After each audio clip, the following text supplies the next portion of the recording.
Selain Lang Sui dan Pontianak, masyarakat Melayu lama turut mempercayai kewujudan pelbagai lagi jenis hantu. Antaranya penanggal, iaitu hantu kepala perempuan yang menghisap darah wanita bersalin. Pocong, hantu mayat berkepala.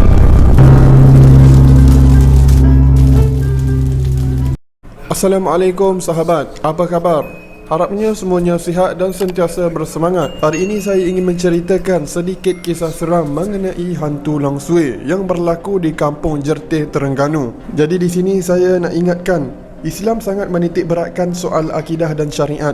Segala amalan dan kepercayaan yang tidak berdasarkan kepada sumber-sumber yang asal seperti Al-Quran, hadis, ijma' dan qiyas adalah ditolak oleh Islam. Jadi sebelum kita teruskan kisah ini, macam biasa, korang like dulu dan jangan lupa korang tekan butang subscribe sekali sebagai tanda sokongan pada channel ini. Sekitar November 2015, penduduk kampung di Jertih, Terengganu mendakwa terserempak dengan hantu Lang Sui yang terbang merayau sambil mengilai dengan suara menyeramkan di kawasan mereka. Cerita kewujudan hantu itu pantas mencetuskan ketakutan dan rasa seram dalam kalangan masyarakat setempat sehingga menyebabkan mereka tidak berani keluar rumah pada waktu malam. Penduduk yang melihat sendiri kelibat hantu itu menggambarkan makhluk halus terbabit dengan tinggi separas pinggang, berambut panjang, memiliki dua taring di bibir bawah dan badan berwarna merah, serta menampakkan isi daging manusia. Hantu itu juga mampu terbang terawang sambil mengilai sehingga menyebabkan bulu roma sesiapa yang mendengarnya meremang. Selain kampung, kelibat Lang Sui itu turut menakutkan penduduk kampung berhampiran dan 3 kampung daerah sempadan Pasir Putih, Kelantan, iaitu Kampung Gong. Selepas beberapa hari, cerita mistik itu mencetuskan rasa takut dan seram dalam kalangan penduduk. Akhirnya akhbar tempatan melaporkan seorang bomoh berjaya menangkap 4 Lang Sui terbabit. Menurut laporan, semua makhluk halus itu akan dihantar kembali ke alam mereka selepas 40 hari dipasung. Kisah kewujudan Lang Sui di Jertih itu bukanlah kali pertama diceritakan di negara ini, kerana kepercayaan masyarakat terhadap pelbagai jenis hantu sudah berakar sejak ratusan tahun lalu. Malah pegawai British di tanah Melayu satu ketika dahulu, Sir William Maxwell, pernah merekodkan kepercayaan masyarakat Melayu silam terhadap Lang Sui dan kaedah khurafat untuk menanganinya, seperti catatan beliau: jika seorang wanita mati akibat melahirkan bayi, sama ada sebelum atau selepas bayi itu dilahirkan, dan sebelum tamat 40 hari tempoh pantang, ia akan menjadi Lang Sui,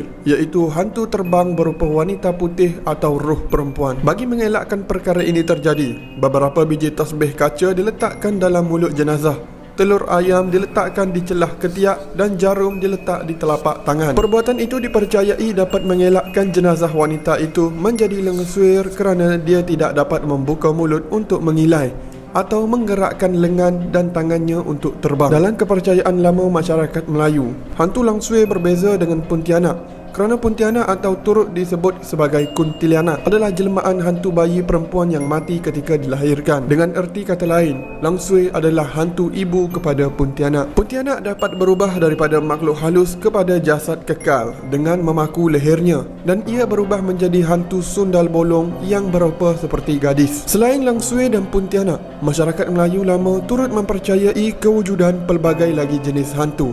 Antaranya penanggal, iaitu hantu kepala perempuan yang menghisap darah wanita bersalin. Pocong, hantu mayat berbalut kain kafan. Toyol, hantu janin bayi.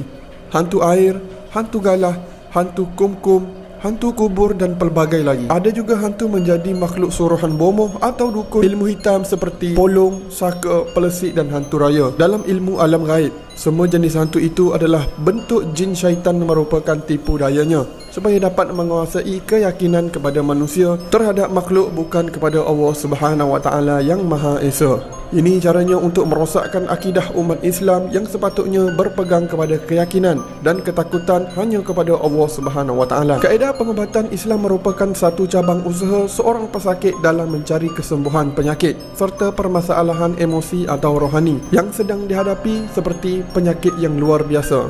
Walau bagaimanapun, ia bukanlah bertujuan untuk mengambil alih peranan rawatan hospital tetapi merupakan pelengkap bagi rawatan yang diterima. Ia juga sebagai rawatan alternatif untuk meneruskan ikhtiar sambil berusaha bagi pesakit yang masih juga belum sembuh setelah berusaha melalui perubatan moden dan mana-mana kaedah rawatan. Pengubatan Islam adalah satu usaha dalam merawat penyakit yang berasaskan wahyu ilahi yang diambil dari petunjuk Al-Quran dan As-Sunnah yang juga dikenali sebagai perubatan Nabi Muhammad SAW. Ia merupakan satu ibadah bagi seorang Muslim yang mencari keredaan Allah Subhanahu Wa Taala. Allah Subhanahu Wa Taala menyuruh setiap hambanya berusaha mencari penawar bagi setiap penyakit yang dihidapi seperti terkena pukau, santau, lumpuh, kanser, sampuk meracau, bisa-bisa dan lain-lain sakit yang sukar diubati. Firman Allah Subhanahu Wa Taala yang bermaksud, dan kami turunkan daripada Al-Quran sesuatu yang menjadi penawar dan rahmat bagi orang-orang yang beriman, dan Al-Quran itu